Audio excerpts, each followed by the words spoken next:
All right. Now, so let's start. Now, the first chapter, this is chapter number one, enterprise. This is the first chapter of the textbook I recommended to you and my notes as well. So, chapter number one is about enterprise. Now, we'll discuss about what is an enterprise, but it will come later in the chapter as well.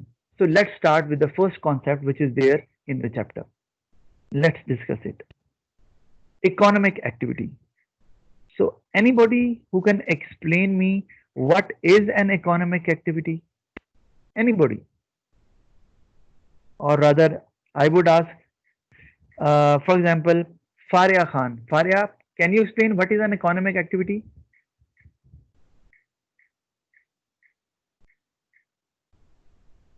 Faria, are you there? Hello? Okay, Fatma Zulfikar. Maybe Faria is having some problem. Fatma, can you explain what is an economic activity?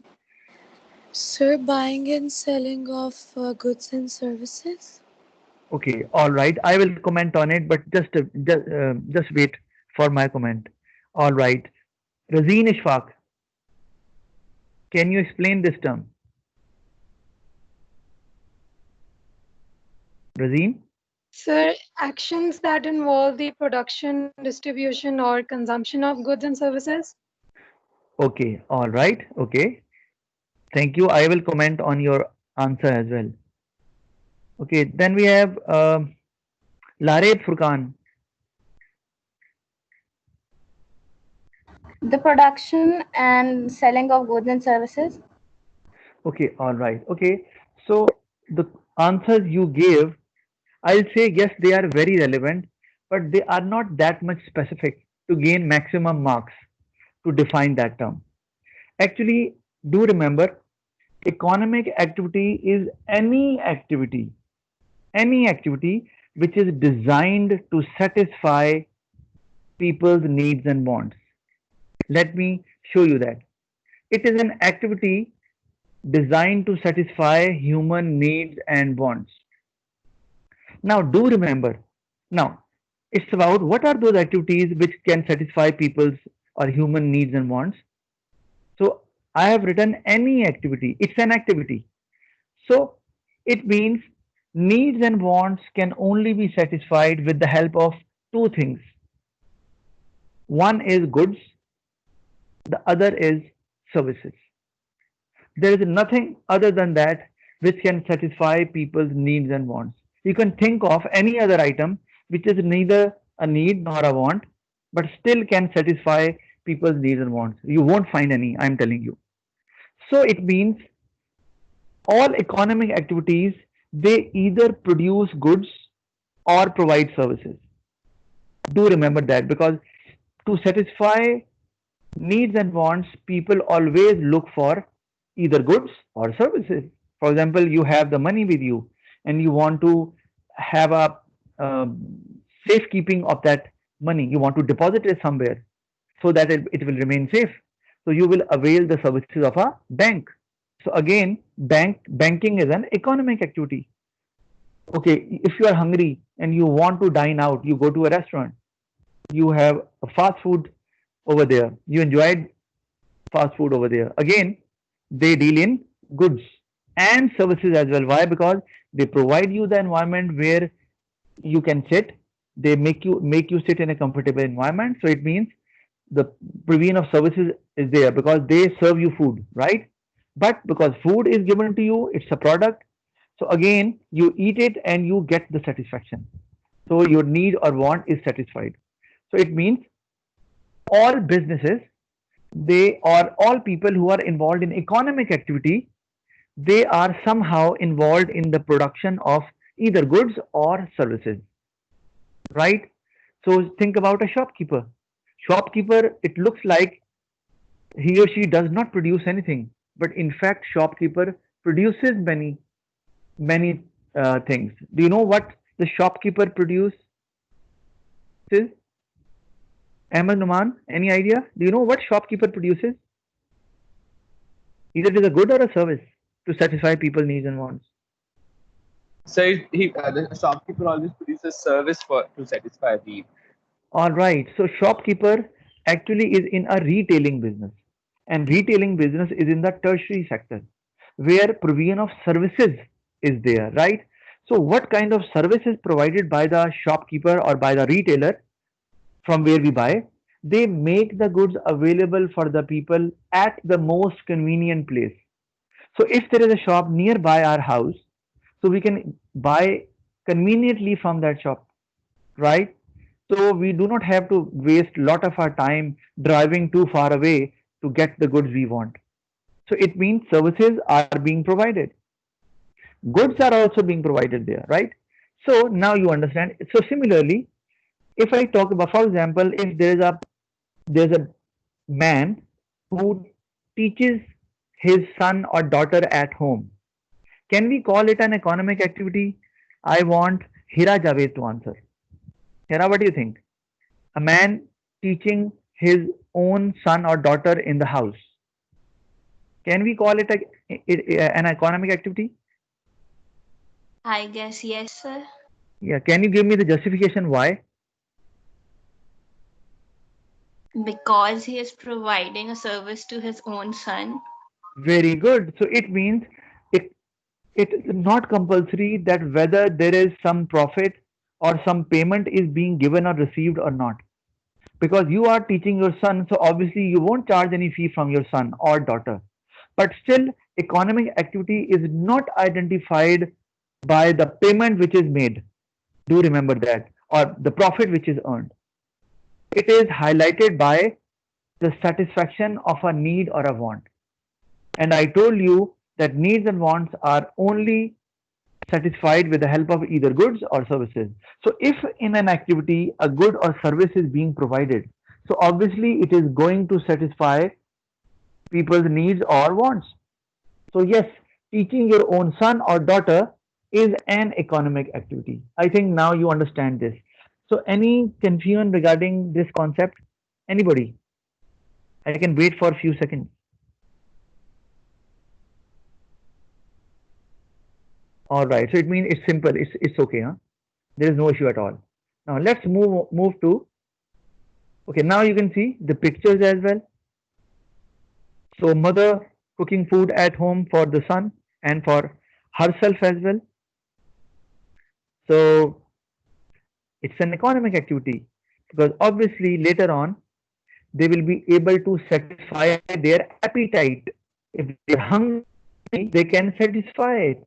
So because food is a product and it helps to satisfy the need. And need is in this case the appetite or the hunger. So it is an economic activity. Similarly, if there is a cobbler there or a shoemaking business, again, it satisfies people's certain needs. People want a certain design of a shoe to wear. So if they manufacture the same design or the shoe and it makes the people comfortable or look graceful, so again it satisfies people's needs and wants. So both are called economic activity, even if you are doing it for your own self. For example, if you manufacture shoes or you repair shoes for your own self, still it is an economic activity because still you are involved in an activity which satisfy a need or a want. Doesn't matter whether the need or want belongs to you or not. Still it is called an economic activity. All right, let's move on. Now, business activity. So again, after explaining economic activity, I want somebody to answer what is a business activity. So for that, I want Bilal Jamil to answer. Bilal, can you have any idea? Okay, Bilal, uh, let me know. Do you have a business background? No, sir. Okay, all right. Then I think you might not be able to define it. Okay, Ziad, Yes, Ziad, sir. do you have a business background? No. No. Okay, all right. Okay. Daud Ehsan, yes, you will explain. Daud, what is a business activity? I explained that the other day as well. Yes, Daud. Sir, I wasn't present on the other class. All right. Okay. Farhan, Or yes, Farhan, please go ahead. Uh,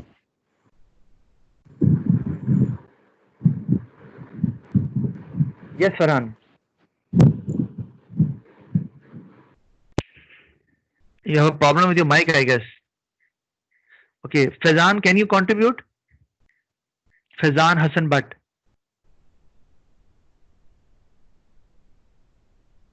Fazan, are you there?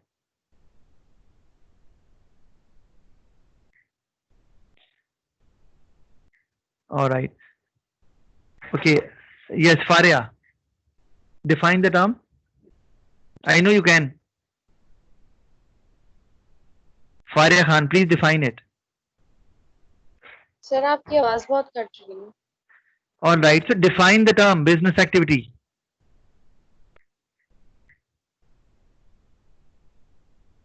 Sir it Hello. includes the operations in the businesses It is the operation in the business. Okay. Anybody else? Any volunteer who want to define it precisely?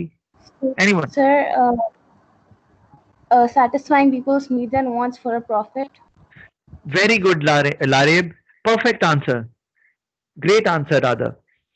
Because the main difference, let me show you the definition now. It is a human activity to satisfy human needs and wants with an objective of profit. So the only difference between an economic activity and a business activity is the inclusion of the objective of profit. In economic activity, there might not be any objective of profit, but still it will be called an economic activity.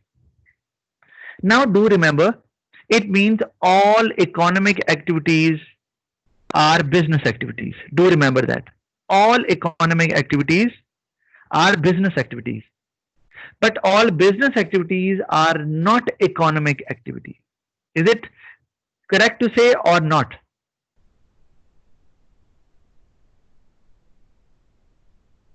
Yes, Hira?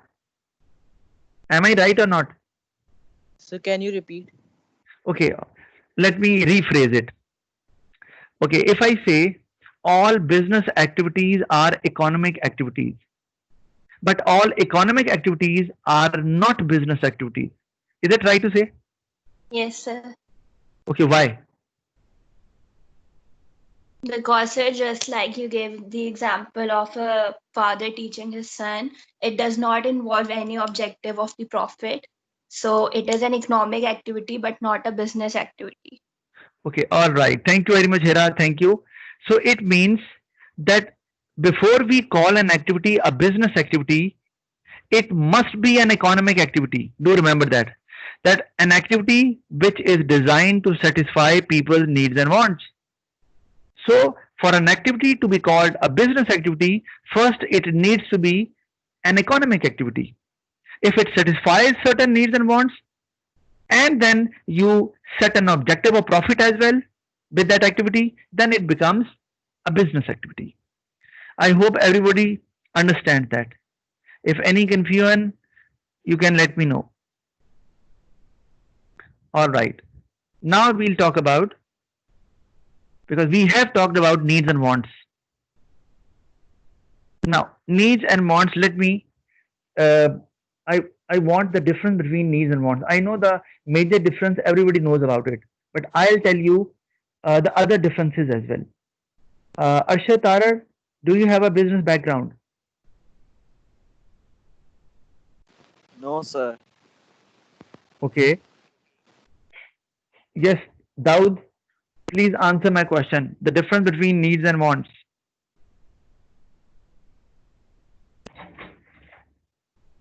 So needs provide satisfaction and like wants provide luxury. Okay, all right. Needs provide satisfaction and wants, they provide luxury. All right. Okay. Let me show you the three main differences which are there in a business activity.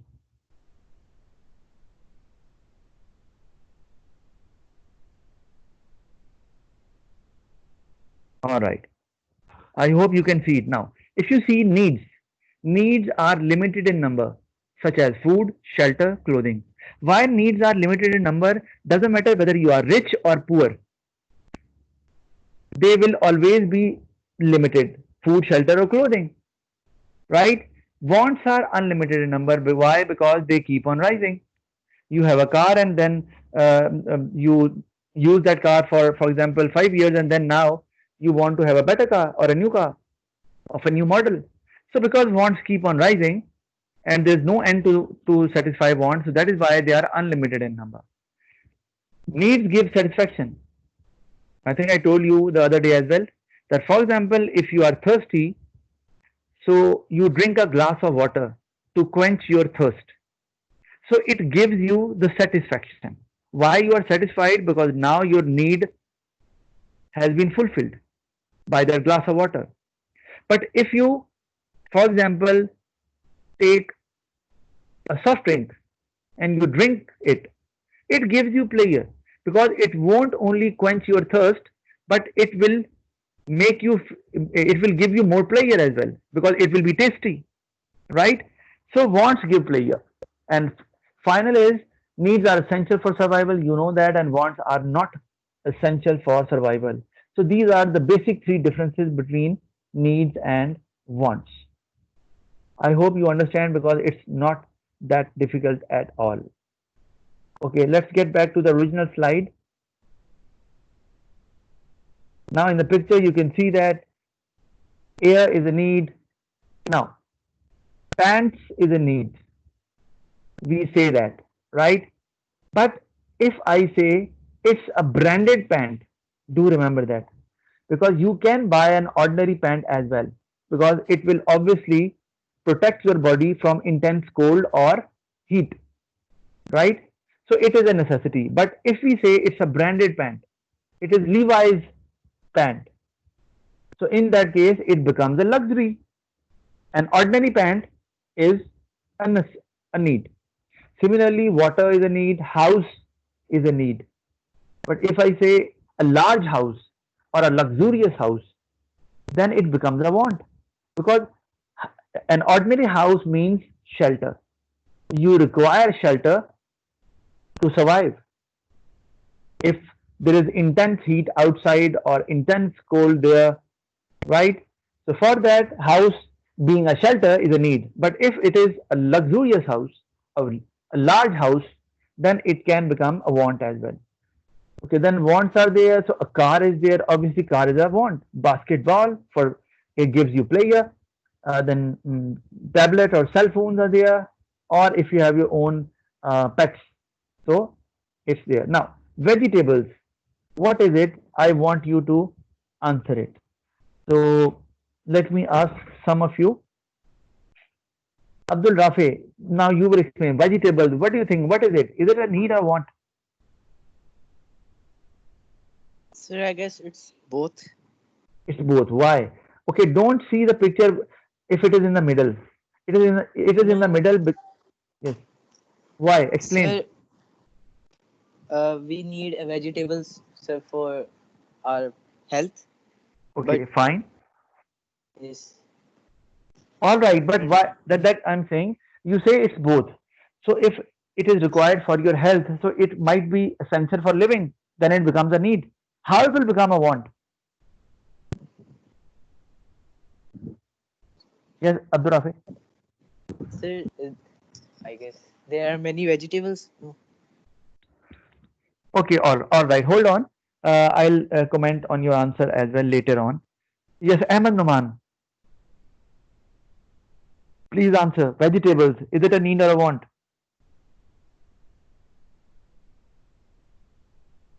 Ahmed has a problem with the mic, I guess. Fazan, you can explain. What do you think? Is it a need or a want? Sir, we can eat something else as well, so it can be a want as well. All right, very good, Ahmed Numan. I was not expecting from the students actually, but thank you very much. Vegetable, if we say vegetable is a food, so food is essential for living, then it becomes your need. But because there are alternatives to vegetables as well, there are fruits there, there is rice there, wheat there. So there are many other items there which we can use as food. So because alternatives are there, it can be a want. But if we say vegetable is a food, if we write it, so food has no other alternative. Food is essential for our body. It is essential for living. So then it becomes our need. Otherwise, similarly, if I talk about eggs, so you can survive without eating eggs, right? So it is a want because there are other options as well. But once you say eggs are food, then it becomes a need. Okay, let's move on. Now, economic problem. Again, it's a concept which has been studied by O-level students who has a business background. So let me ask them. Uh, yes, Razeen. What is an economic problem? Razeen Ishfaq? Sir, it is a situation where limited resources are present to satisfy unlimited wants and it leads to scarcity. All right, very good. Thank you very much. So you do remember the concept even after, because you long time ago you studied that. All right. So economic problem is basically it is a situation where the resources are limited or scarce and wants or needs are unlimited. I told you needs are always limited, huh, right? But if we use both of them, needs and wants, they are unlimited. So the economic problem is to match limited resources to unlimited wants and needs. Now, what does it mean? Another name given to economic problem is problem of choice. Because you do not have enough resources, and resources are those factors which are used in the production of goods and services. I told you earlier that needs and wants can only be satisfied with the help of either goods or services. And do remember that to produce goods and services, you require resources. So if resources are limited, it means you won't be able to satisfy all of your needs and wants. So then you have to decide which need or want to satisfy first. You have to set a priority, right? So it means now you have to think about it. That is why we call it problem of choice as well. Economic problem is also called problem of choice. Do remember that. So it is faced by everybody. Do remember that. We won't talk about it much. Why? Because this is business and this is discussed in detail in economics. So at the maximum, they can ask you to define economic problem. Otherwise, because you are not able to link it with the business, they may not ask you. Okay, anybody who is having his, yeah, any question? Yeah, sir, I wanted to ask that would you be sharing these notes in the WhatsApp group? Yeah, actually, these are the slides, or I have other resources as well. Like I have my notes, so I will share my notes with you in the group, right? A soft copy. Okay, thank you, sir. Thank you, sir. Okay, so I'll share it in a day or two, and then you can read it. And if you have any problem, you can discuss it with me in the next class. Why? Because as soon as we'll finish a chapter, I'll give you questions. I'm telling you. Generally, teachers they are not in a habit of giving questions. Why? Because they think that the students now they are mature enough. But it's not about maturity. It's about to get expert in answering such questions. Because if you won't answer the questions and you reach to the end of the academic year, there is a problem. Because then you will not be able to learn those skills in a few days. So it requires lengthy time period. So that is why we have to start practicing questions from the start. All right. So let's move on to now. We'll talk about factors of production. I just talked about it, resources. Another name given to factors of production are called resources. So I just explained it. Factors of production or resources, they are all the items which are required to produce goods and services. Okay, everything which helps in the production process. So it is land, labor, capital, and enterprise. Do remember. Now we'll discuss them in detail in the next slide. All four of them, right? So let's discuss all of them one by one. First is land. So I want business students to answer because I know they have an idea about it. So, Faria, can you answer? Can you define the term land? Sir, it includes all the natural resources which are used in the production of goods and services, such Very as good. water. All right. So it includes all the natural resources. So land is required. Production of goods and services is not possible without land. Think about any business. Either it is a cinema house, a restaurant, a holiday resort, a school, a hospital, a shop, a factory. You require a piece of soil where you can construct the building, right? So land is required, but land is not about a piece of soil only. Do remember that. It's about all natural resources. Let's discuss them. So if you see fields, it's a natural resource, so it is part of land, and we grow crops. Forests, again, forests are a natural resource, so again it will be considered part of land. So forest is not only it does not only include soil, it includes the trees as well, right?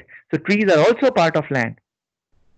Then we have water as well. It looks that why water is under land, because I told you that we do not identify land by a piece of soil. Do remember, land is a natural resource. So anything which is natural, that will come under land. So water, sea, is a natural resource. So similarly, if we get, for example, different gems, minerals, for example, coal, oil, we extract it from the soil. So again, because it is natural, so we'll call it land. So any confusion regarding the first factor of production, that is land? Just raise your voice. You can ask me, especially non-business students, because you have to have a basis of business right from the beginning. You need to have a strong base from the start. All right. So all of the natural resources provided by nature, or as a Muslim, we know that whatever is provided by God Almighty, that is part of natural resource. Then we have labor. So labor you understand, but still I want somebody to define it. So I think who can Daud, please define labor. Sir, it includes physical and mental efforts of people. Thank you very much, Daud. Labor is an effort put in by humans. That effort can be mental.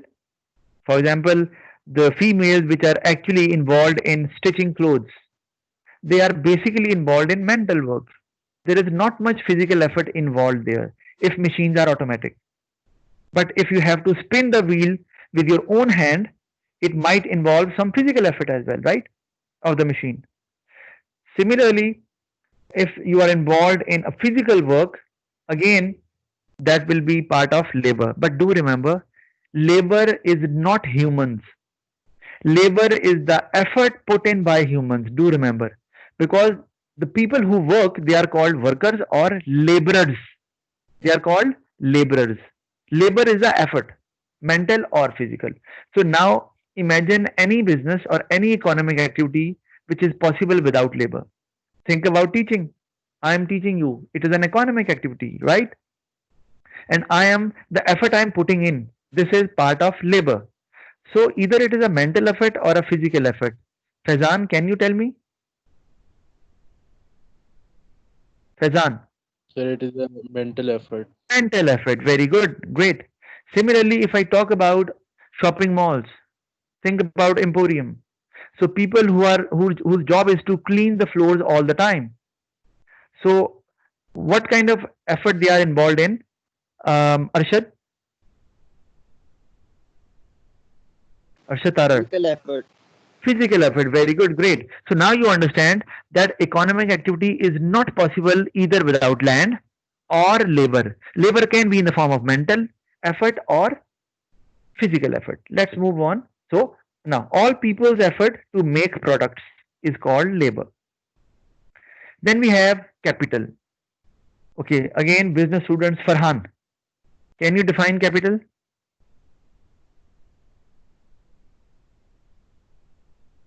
Farhan, please answer. I'm waiting for your response.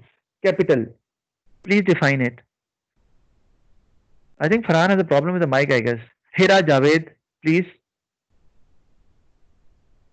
Sir, it includes all the man-made items which are further used to produce goods and services, like machinery, screwdrivers, hammer. Thank you very much. But Hira, I want another question.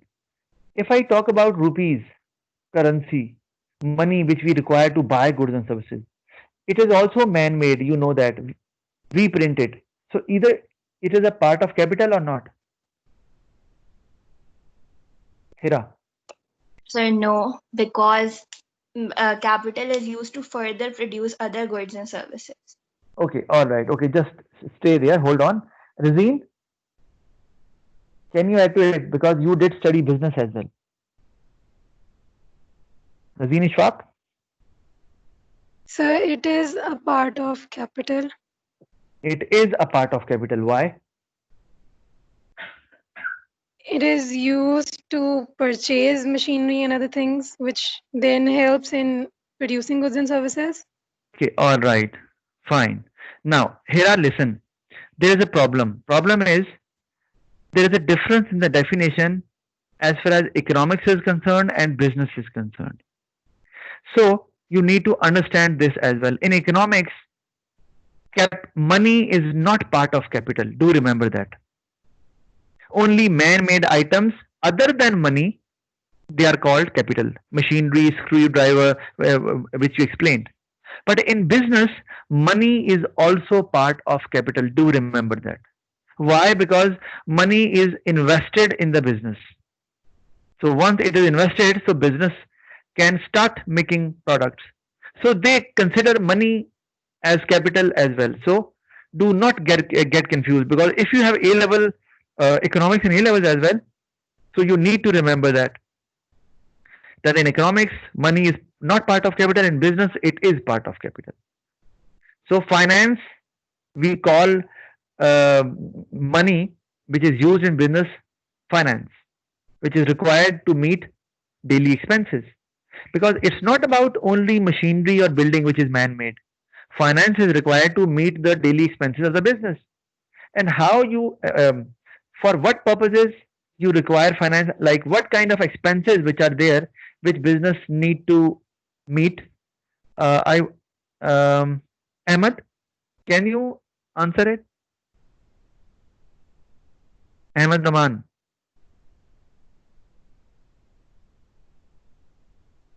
Ahmed, are you there? Faria, Yes, sir. Yes, sir. yes, Ahmed, please answer my question. Yes, sir. Yeah, sir. The all the expenses, for example, the electricity bills and all that, the motor vehicles management. And Okay, we require finance. Okay, all right, great. It means when you run a business, you have to pay electricity bills, you have to pay wages to workers as well, you have to buy raw material, and then there is administration cost. For example, cost of paper, cost of ink, cost of furniture, right? So it means that there are lots of expenses or costs which are involved to run a business. So to meet those expenses, you require finance. Okay, and then we have the other equipments, machineries or tools which are required to get the activity on the track or to get it started. Okay, so all finance, machinery and equipment in manufacturing products is called capital. So I hope you understand. And last is enterprise. So I want somebody to answer, I guess, um, because today not much students are there, especially my old students, but still I can ask somebody. Um, Daud, what is an enterprise? Sir, it is a risk-taking ability of the owner. All right, okay. Faria, can you add to it or is it fine? Risk-taking ability of the owner. Yes, Faria, sir, it is a risk-taking ability of the owner who combines all the factors of production together in order to produce the goods and the services. all right, thank you very much. Now this is the exact definition because otherwise you won't get 2 marks at all. Enterprise is basically an ability. Let me show it to you just a minute.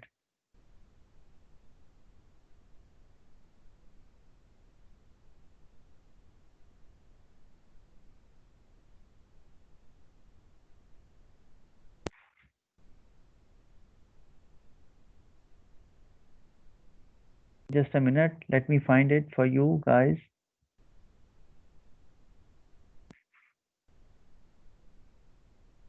Because Faya explained it very well.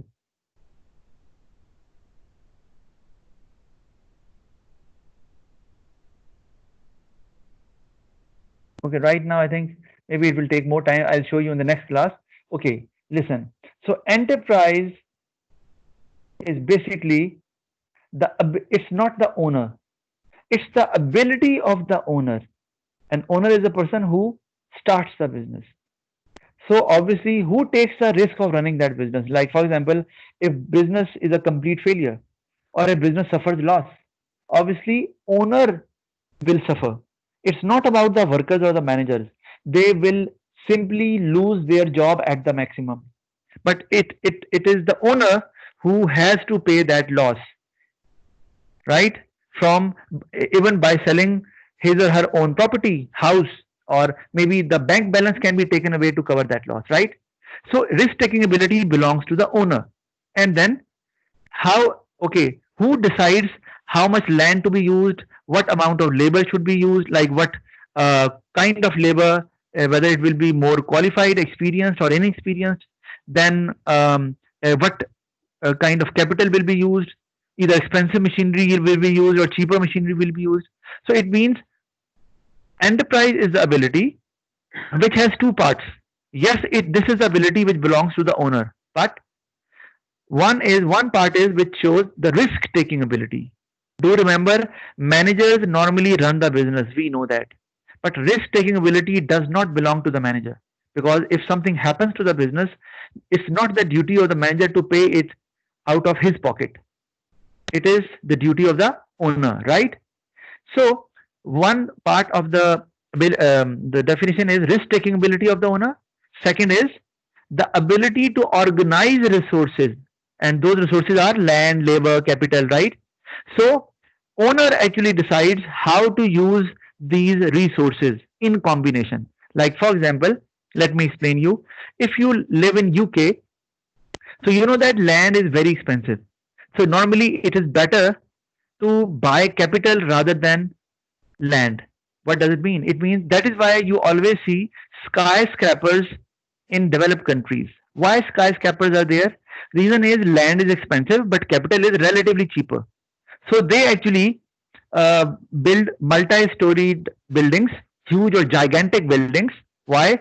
Because owners feel that it is better to use capital rather than a large area of land. But in Pakistan, land is relatively inexpensive compared to capital. So we have normally we use more of land and less of capital. That is, for example, in this case, building. So you decide. Similarly, in developed countries, labor is expensive. You know that. In developed countries, people do not hire maids because they are very expensive, and they do their work on their own. In factories, they are completely automated. You know that. It means why? Because capital is cheap over there and labor is expensive there. So in order to reduce their cost, they hire more of capital. And who takes that decision? Entrepreneur. So the owner of the business is called entrepreneur. Do remember that, right? So, and in Pakistan, you know that there is surplus labor force available. So we prefer hiring more workers rather than capital, because capital is expensive in Pakistan compared to labor. because there are so many people unemployed. So they are willing to work even at a lower wage rate as well. So this is how these are the decisions which are taken by the entrepreneur, that is the owner of the business. One is he or she takes the risk of running the business, that is risk taking ability, and the other is to organize resources, to decide which combination of resources or land, labor, capital will be used in the production, right? So all people that have skills and have risk taking ability factor, and they decide about the factors of production as well to produce goods and services. So all right, let's move on. Now the next is opportunity cost. I hope you know about it as well. So who can explain? Lare, the definition is there, right? Because there are unlimited wants, you will have to and limited resources, you have to leave one option to choose another, and the option that you leave becomes the opportunity cost. Absolutely right. Opportunity cost is always there, do remember. And it means, I told you earlier that there's an economic problem, as and Lare just said about it. Whenever there's an economic problem, it means you have limited resources. So it means you cannot avail all the options which are available. I'll give you an example. For example, there is a piece of land, and there are many purposes to use that land. One, to grow farm on that land, to grow crops, right? To construct a building, to start a factory over there, or to have your own house. So three uses are there in this example, right? So now if there are three uses there, and so now you have to decide which option will be more suitable for you, because you cannot avail all the options because you have limited resources, and in that case small piece of land is there. So either you can go for a factory building or a house, or to grow crops. So once you take one decision, once you avail one option, the other options are not available. But my question is that, for example, if there are three options, as in this case, so if, for example, option A is to grow crops, option B is to construct a factory, option C is to build a house for your own self. Now, if I choose option number A, that is to grow crops, what would be my opportunity cost? I want Abdul Rafi to answer. Abdul Rafi, can you answer it? Sir, you chose growing crops. Right. What would be my opportunity cost? Sir, what do you mean by opportunity cost? Okay, let me define it then first. Although it is written there, it is the next best alternative forgone by choosing another item. Now, what does it mean? It means when you choose one item, you have to leave the other item. Why you leave the other item? Because you do not have enough resources. As I explained you that in defining economic problem. So it means that when you leave an option, that becomes your opportunity cost. But that option must be the next best alternative. Because in our daily life, we do not only have two options, we can have plenty of options. Like the example I am giving of a piece of land, so there are three options, right? So if, for example, you plan to grow crops on that land, now you won't say that the all the rest of the options are your opportunity cost. No. Why? Because the definition says it is the next best alternative forgone. So next best alternative means now you have to think that which is the next best, because best you have already taken. You think that growing crops is the best option. This is your imagination, right? So you avail that option. Now you will think, if, for example, the option of growing crops would not have been there, so what would have I chosen? So for example, you say my preference would have been constructing a building. So in this case, the next best alternative will be construction of that building. So construction of that building will be your opportunity cost of choosing an option of growing crops. So we say it in that way. The statement will be like that. The opportunity cost of growing crops on the land will be the construction of the factory.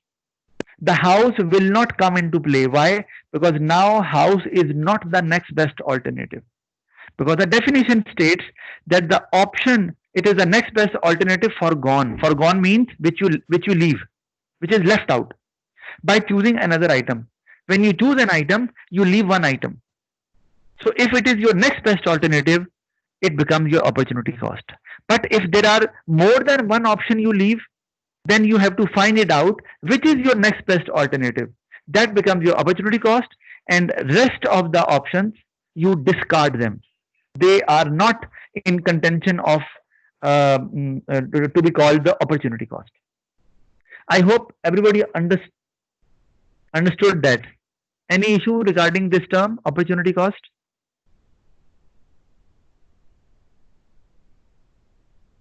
No issues. All right. No, sir. No issue. All right. All right. So I think that's enough for today. And that's all for today. I'll see you in the next class and then we'll continue the lesson. Thank you. Sir, sorry to interrupt, sir. Is there any need of any notes or any other past papers except the course book which you told before?